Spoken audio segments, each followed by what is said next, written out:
നമസ്കാരം, എല്ലാവർക്കും സ്വാഗതം. ഇന്നത്തെ ഡെയിലി അപ്ഡേറ്റ്സിലേക്ക്. ഇന്ന് 2026 ഓഗസ്റ്റ് മാസം 20 വ്യാഴാഴ്ച.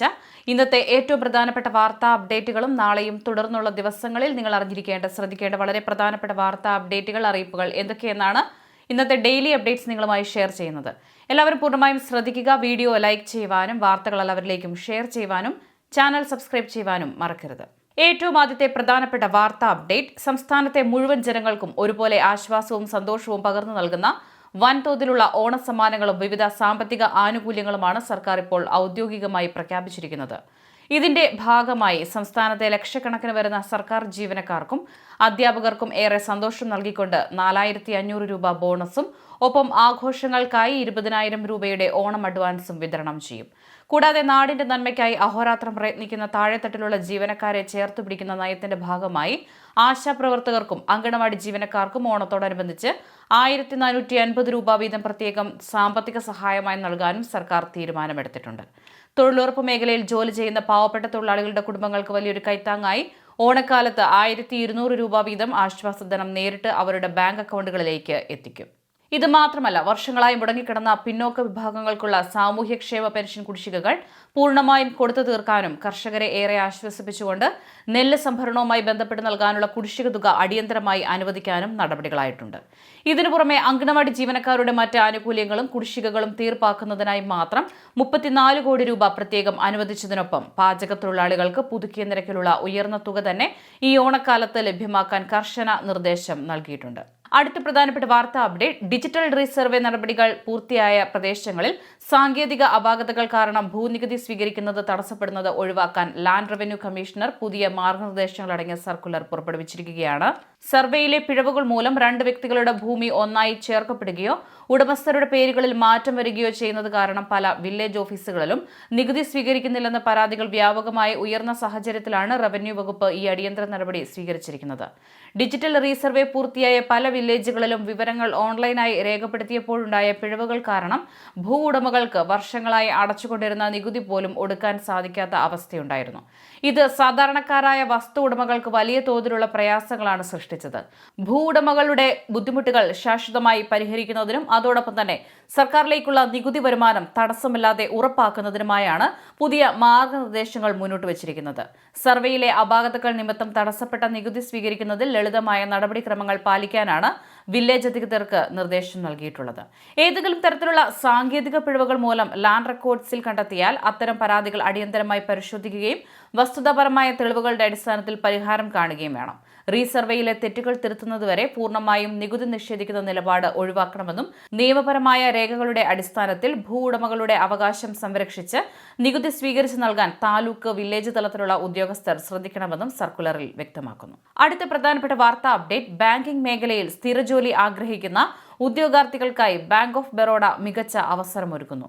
2026 local bank officer LBO junior management grade scale 1 തസ്തികയിലേക്ക് പുതിയ വിജ്ഞാപനം പുറപ്പെടുവിച്ചിരിക്കുകയാണ്. ഇന്ത്യയിലൊട്ടാകെ 20 സംസ്ഥാനങ്ങളിലായി 2482 ഒഴിവുകളിലേക്കാണ് അപേക്ഷ ക്ഷണിച്ചിരിക്കുന്നത്. ഇതിൽ കേരളത്തിൽ മാത്രം 40 ഒഴിവുകളുണ്ട്. വിജയികളാകുന്ന ഉദ്യോഗാർത്ഥികൾക്ക് പ്രതിമാസം 48,480 രൂപ മുതൽ 85,920 രൂപ വരെ മികച്ച ശമ്പളം വാഗ്ദാനം ചെയ്യുന്ന ഈ സ്ഥിര നിയമനത്തിലേക്ക് ഓഗസ്റ്റ് 18 മുതൽ സെപ്റ്റംബർ 7 വരെ www.bankofbaroda.bank.in എന്ന ഔദ്യോഗിക വെബ്സൈറ്റ് വഴി ഓൺലൈനായി അപേക്ഷിക്കാം. അംഗീകൃത സർവകലാശാലയിൽ നിന്നുള്ള ഏതെങ്കിലും വിഷയത്തിലുള്ള ബിരുദവും വാണിജ്യ ബാങ്കുകളിൽ ഓഫീസർ കേഡറിൽ കുറഞ്ഞത് 1 വർഷത്തെ പോസ്റ്റ് ക്വാളിഫിക്കേഷൻ പ്രവൃത്തി പരിചയവുമാണ് ഇതിനു വേണ്ട പ്രധാന യോഗ്യതകൾ. എന്നാൽ ക്ലറിക്കൽ തസ്തികയിലെ പരിചയം ഇതിലേക്ക് പരിഗണിക്കുന്നതല്ല. 21 മുതൽ 30 വയസ്സ് വരെയുള്ളവർക്ക് അപേക്ഷിക്കാമെങ്കിലും അർഹരായ സംവരണ വിഭാഗങ്ങൾക്ക് നിയമാനുസൃതമായ പ്രായ ഇളവുകൾ ലഭ്യമാണ്. കൂടാതെ അപേക്ഷിക്കുന്ന സംസ്ഥാനത്തെ തദ്ദേശീയ ഭാഷ വായിക്കാനും എഴുതാനും സംസാരിക്കാനും അറിഞ്ഞിരിക്കണം എന്നത് നിർബന്ധമായതിനാൽ കേരളത്തിലേക്ക് അപേക്ഷിക്കുന്നവർക്ക് ഭാഷാ പരിജ്ഞാനം അത്യാവശ്യമാണ്. എഴുത്തു പരീക്ഷ, പ്രാദേശിക ഭാഷാ പരിശോധന, ഗ്രൂപ്പ് ചർച്ച അല്ലെങ്കിൽ വ്യക്തിഗത അഭിമുഖം എന്നിവയിലൂടെയാണ് ഉദ്യോഗാർത്ഥികളെ തിരഞ്ഞെടുക്കുന്നത്.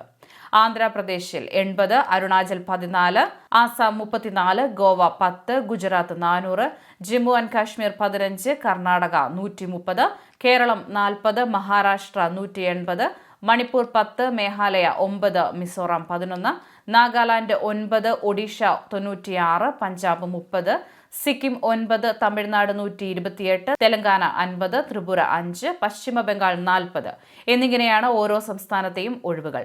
ഈ ഒരു പ്രധാനപ്പെട്ട അറിയിപ്പ് നിങ്ങളുടെ സുഹൃത്തുക്കളിലേക്ക് കൂടി ഷെയർ ചെയ്യുക. അടുത്ത പ്രധാനപ്പെട്ട വാർത്താ അപ്ഡേറ്റ്: ബാങ്കുകൾ നൽകി വരുന്ന വിവിധ സേവന നിരക്കുകളിലും സർവീസ് ചാർജുകളിലും ഈ മാസത്തോടെ പ്രധാനപ്പെട്ട മാറ്റങ്ങൾ പ്രാബല്യത്തിൽ വന്നിരിക്കുകയാണ്. സേവിങ്സ് അക്കൗണ്ടുകളിൽ നിർബന്ധമായും നിലനിർത്തേണ്ട മിനിമം ബാലൻസ് തുക കൈവശമില്ലെങ്കിൽ ഈടാക്കുന്ന പിഴ സംഖ്യയിലും ഒരു മാസത്തിൽ അനുവദിച്ചിട്ടുള്ള സൗജന്യ ATM, ഡെബിറ്റ് ആൻഡ് ക്രെഡിറ്റ് ഇടപാടുകളുടെ പരിധി കഴിഞ്ഞുള്ള അധിക നിരക്കുകളിലും ഘടനാപരമായ വർധനമാണ് ബാങ്കുകൾ വരുത്തിയിരിക്കുന്നത്. അതിനാൽ ബാങ്ക് അക്കൗണ്ട് ഉടമകൾ തങ്ങളുടെ സേവിങ്സ് അക്കൗണ്ടിലെ ബാലൻസ് തുകയും പ്രതിമാസ ATM ഉപയോഗവും വളരെ കൃത്യമായി നിരീക്ഷിക്കേണ്ടത് അത്യന്താപേക്ഷിതമാണ്. നിശ്ചിത പരിധി കഴിഞ്ഞുള്ള ATM സാമ്പത്തിക ഇടപാടുകൾക്കും അക്കൗണ്ട് ബാലൻസ് നിശ്ചിത തുകയേക്കാൾ കുറയുന്നതിനും വലിയ പിഴത്തുക ഈടാക്കുന്നത് തടയാൻ ഉപഭോക്താക്കൾ കൂടുതൽ ജാഗ്രത പാലിക്കേണ്ടതുണ്ട്. നേരിട്ടുള്ള പണമിടപാടുകൾ കുറച്ച് ഇന്റർനെറ്റ് ബാങ്കിംഗ് വഴിയോ UPI ആപ്പുകൾ വഴിയോ ഉള്ള ഡിജിറ്റൽ ട്രാൻസ്ഫറുകൾ പരമാവധി ഉപയോഗപ്പെടുത്തുന്നത് വഴി ഇത്തരത്തിലുള്ള അധിക സർവീസ് ചാർജുകളും പിഴത്തുകകളും പൂർണ്ണമായും ഒഴിവാക്കാൻ സാധിക്കും. കൂടാതെ മിനിമം ബാലൻസ് തുക നിലനിർത്താൻ പ്രയാസമുള്ളവർക്ക് ബാങ്കുകളിൽ ബേസിക് സേവിങ്സ് ബാങ്ക് ഡെപ്പോസിറ്റ് പോലുള്ള സീറോ ബാലൻസ് അക്കൗണ്ടുകളിലേക്ക് മാറുന്നതും പിഴ ഒഴിവാക്കാൻ സഹായിക്കുന്നതാണ്. അടുത്ത പ്രധാനപ്പെട്ട വാർത്താ അപ്ഡേറ്റ്: റേഷൻ കടകളിലൂടെ വിതരണം ചെയ്യുന്ന അരിക്ക് വില കൂട്ടിയെന്ന രീതിയിൽ സോഷ്യൽ മീഡിയയിലും മറ്റ് പ്രചരിക്കുന്ന തികച്ചും തെറ്റായ വിവരമാണ്. പോഷകക്കുറവ് പരിഹരിക്കാനായി കഴിഞ്ഞ 5 വർഷത്തിലധികമായി വിതരണം ചെയ്യുന്ന ഫോർട്ടിഫൈഡ് റൈസും നിലവിലുള്ള 10 രൂപ 90 പൈസ നിരക്കിലുള്ള സ്പെഷ്യൽ അരിയും സാധാരണ വിഹിതവും യാതൊരു തടസ്സവുമില്ലാതെ തുടരുമ്പോൾ തന്നെയാണ് ഓണക്കാലത്തോടനുബന്ധിച്ച് പൂർണ്ണമായും 26 രൂപ നിരക്കിൽ പുതിയ ഒരു തരം അരി കൂടി അധികമായി നൽകുന്നത്. പിങ്ക് കാർഡുകാർക്ക് 3 കിലോയും നീല വെള്ള കാർഡുകാർക്ക് 10 കിലോ വരെയുമാണ് ഈ അരി ലഭ്യമാകുന്നത്. പെട്ടെന്ന് വേവുന്ന ടൈപ്പ് അരിയായതിനാൽ കുക്കറിൽ വേവിക്കുമ്പോൾ ശ്രദ്ധിക്കണമെന്ന് റേഷൻ വ്യാപാരികൾ ഉപഭോക്താക്കളെ പ്രത്യേകം ഓർമ്മിപ്പിക്കുന്നുമുണ്ട്. കോവിഡ് കാലത്തിന് ശേഷം ആദ്യമായി നീല വെള്ള കാർഡ് ഉടമകൾക്ക് ഇത്രയധികം വിഹിതം ലഭിക്കുന്ന ഒരു മാസം കൂടിയാണിത്. ഓഗസ്റ്റ് മാസത്തിൽ വെള്ളക്കാർഡുകാർക്ക് 10 രൂപ 90 പൈസ നിരക്കിലുള്ള 10 കിലോ അരിയും 26 രൂപ നിരക്കിലുള്ള 10 കിലോ അരിയും കൂടാതെ ഗോതമ്പ്, ആട്ട, മണ്ണെണ്ണ എന്നിവയും ലഭിക്കുമ്പോൾ നീലക്കാർഡുകാർക്ക് സാധാരണ വിഹിതത്തിന് പുറമെ സ്പെഷ്യൽ അരിയും ആട്ടയും ഗോതമ്പും 26 രൂപ നിരക്കിലുള്ള 10 കിലോ അരിയും സ്വന്തമാക്കാവുന്നതാണ്.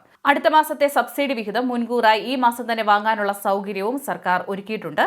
ഇതിനു പുറമെ സപ്ലൈകോ വഴി 13 ഇനം സബ്സിഡി സാധനങ്ങളും വൻ വിലക്കുറവിലുള്ള പ്രത്യേക ഓണം കിറ്റുകളും പൊതുജനങ്ങൾക്ക് ലഭ്യമാക്കിയിട്ടുണ്ട്. 400 രൂപ വിലയുള്ള സിഗ്നേച്ചർ കിറ്റ്, 229നും 1250നും വിലയുള്ള അത്തം കിറ്റ്, 1000നും 1700നും വിലയുള്ള ഉത്രാടം കിറ്റ്, 1500നും 2000 രൂപയും വില വരുന്ന തിരുവോണം കിറ്റ് 1550നും ആർക്കും വാങ്ങാൻ സാധിക്കും. അടുത്ത മാസത്തെ റേഷൻ വിഹിതവും ഈ കിറ്റുകളിലെ അരിയും കൂടി കണക്കാക്കിയാൽ ഒരു വെള്ളക്കാർഡ് ഉടമയ്ക്ക് മാത്രം ഏകദേശം 50 കിലോയോളം അരി ഈ സമയത്ത് ലഭിക്കും.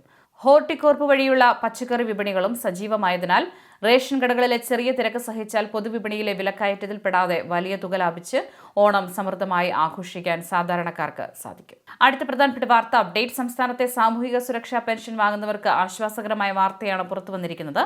മുൻപ് പ്രഖ്യാപിച്ചതുപോലെ ഓഗസ്റ്റ് മാസത്തെ ക്ഷേമ പെൻഷൻ വിതരണം ഔദ്യോഗികമായി ആരംഭിച്ചു. നിലവിൽ ഒരു ഗഡുവായ 2000 രൂപയാണ് ഗുണഭോക്താക്കളുടെ ബാങ്ക് അക്കൗണ്ടുകളിലേക്ക് അയച്ചു തുടങ്ങിയിട്ടുള്ളത്. നിലവിൽ പെൻഷൻ ലഭിച്ചവർ അക്കാര്യം കമന്റ് ബോക്സിൽ അറിയിക്കാൻ പ്രത്യേകം ശ്രദ്ധിക്കുക. പെൻഷൻ സ്റ്റാറ്റസ് പരിശോധിക്കുമ്പോൾ ബാങ്കിലേക്ക് തുക കൈമാറി എന്ന് കാണുന്നുണ്ടെങ്കിൽ നിങ്ങളുടെ അക്കൗണ്ടിലേക്ക് തുക ഉടൻ എത്തുന്നതാണ്. ഇതുവരെ പണം ലഭിക്കാത്തവർ ആശങ്കപ്പെടേണ്ടതില്ല. വരും മണിക്കൂറുകളിലോ അടുത്ത ദിവസങ്ങളിലോ തുക ലഭിക്കും. സഹകരണ ബാങ്കുകൾ വഴി വീടുകളിൽ നേരിട്ട് പെൻഷൻ എത്തിക്കുന്നവർക്കുള്ള തുകയും സർക്കാർ പൂർണ്ണമായും അനുവദിച്ചിട്ടുണ്ട്. വരാനിരിക്കുന്ന ഓണം പ്രമാണിച്ച് വിതരണം വേഗത്തിലാക്കാനാണ് സർക്കാരിന്റെ തീരുമാനം. കേന്ദ്ര സർക്കാരിന്റെ വിഹിതം കൂടി ലഭിക്കുന്ന 8.5 ലക്ഷത്തോളം പേർക്ക് അനുകൂലമായ തീരുമാനമായിട്ടുണ്ട്. ഇതിനായി സംസ്ഥാന സർക്കാർ തങ്ങൾ നൽകേണ്ട തുക അനുവദിക്കുകയും അത് കേന്ദ്ര സർക്കാരിന്റെ പ്ലാറ്റ്ഫോമിലേക്ക് കൈമാറുകയും ചെയ്തിട്ടുണ്ട്. ഗുണഭോക്താക്കളുടെ ആധാറുമായി ലിങ്ക് ചെയ്ത ബാങ്ക് അക്കൗണ്ടുകളിലേക്ക് കേന്ദ്ര സർക്കാർ ഉടൻ തന്നെ ഈ തുക നേരിട്ട് നിക്ഷേപിക്കുന്നതായിരിക്കും. നിലവിൽ മസ്റ്ററിംഗ് പൂർത്തിയാക്കാത്തവർക്കും ഈ മാസം പെൻഷൻ തുക ലഭിക്കും. മസ്റ്ററിംഗിന് ഇനിയും ഒരു മാസത്തോളം സമയപരിധി ഉള്ളതിനാൽ ഇപ്പോൾ അക്ഷയ കേന്ദ്രങ്ങളിൽ പോയി തിരക്ക് കൂട്ടേണ്ടതില്ല. ഓണത്തിന് ശേഷം സാവകാശം മസ്റ്ററിംഗ് പൂർത്തിയാക്കിയാൽ മതിയാകും. അക്ഷയ കേന്ദ്രങ്ങളിൽ 30 രൂപയും കിടപ്പ് രോഗികൾക്കായി വീട്ടിലെത്തി മസ്റ്ററിംഗ് ചെയ്യുന്നതിന് 50 രൂപയുമാണ് ഫീസ് ഈടാക്കുന്നത്. വീട്ടിലെത്തി മസ്റ്ററിംഗ് നടത്തുന്ന സംവിധാനം പൂർണ്ണമായും കിടപ്പിലായ രോഗികൾക്ക് മാത്രമുള്ളതാണ്. വ്യാജമായി കിടപ്പ് രോഗികളാണെന്ന് കാണിച്ച് ഹോം മസ്റ്ററിംഗ് നടത്തുന്നവർക്കെതിരെ സർക്കാർ കർശന നടപടി സ്വീകരിക്കുന്നതാണ്. അക്ഷയ കേന്ദ്രം ജീവനക്കാർ പരിശോധിക്കുമ്പോൾ വ്യാജമാണെന്ന് കണ്ടെത്തിയാൽ വിവരങ്ങൾ പഞ്ചായത്തിൽ റിപ്പോർട്ട് ചെയ്യുന്നതായിരിക്കും. ഏറ്റവും അവസാനമായി സംസ്ഥാനത്ത് സ്വർണ്ണവില പരിശോധിച്ചാൽ സംസ്ഥാനത്ത് സ്വർണ്ണവിലയിൽ ഇന്നലെ കുറവ് രേഖപ്പെടുത്തി. ബുധനാഴ്ച 19/8/2026 ഇന്ന് 22 കാരറ്റ് സ്വർണത്തിന് 85 രൂപ കുറഞ്ഞ് 14,205 രൂപയും പവന് 680 രൂപ കുറഞ്ഞ് 1,13,640 രൂപയിലുമാണ് വ്യാപാരം നടക്കുന്നത്. ഡെയിലി അപ്ഡേറ്റ്സ് പൂർണ്ണമാകുന്നു. എല്ലാവരിലേക്കും നിങ്ങൾ വാർത്ത ഷെയർ ചെയ്യുക. യൂട്യൂബിൽ കാണുന്നവർ ചാനൽ സബ്സ്ക്രൈബ് ചെയ്യുക. ഇൻസ്റ്റഗ്രാമിലും ഫേസ്ബുക്കിലും ഫോളോ ചെയ്യുക. കൃഷൽ മീഡിയ എല്ലാ ദിവസവും വാർത്തകളും അറിയിപ്പുകളും ഡെയിലി അപ്ഡേറ്റ്സും ലഭിക്കാൻ ഇപ്പോൾ തന്നെ ചാനൽ സബ്സ്ക്രൈബ് ചെയ്യുക, ഫോളോ ചെയ്യുക. നിങ്ങളുടെ ലൈക്കും ഷെയർ നൽകി ഞങ്ങളെ സപ്പോർട്ട് ചെയ്യുക.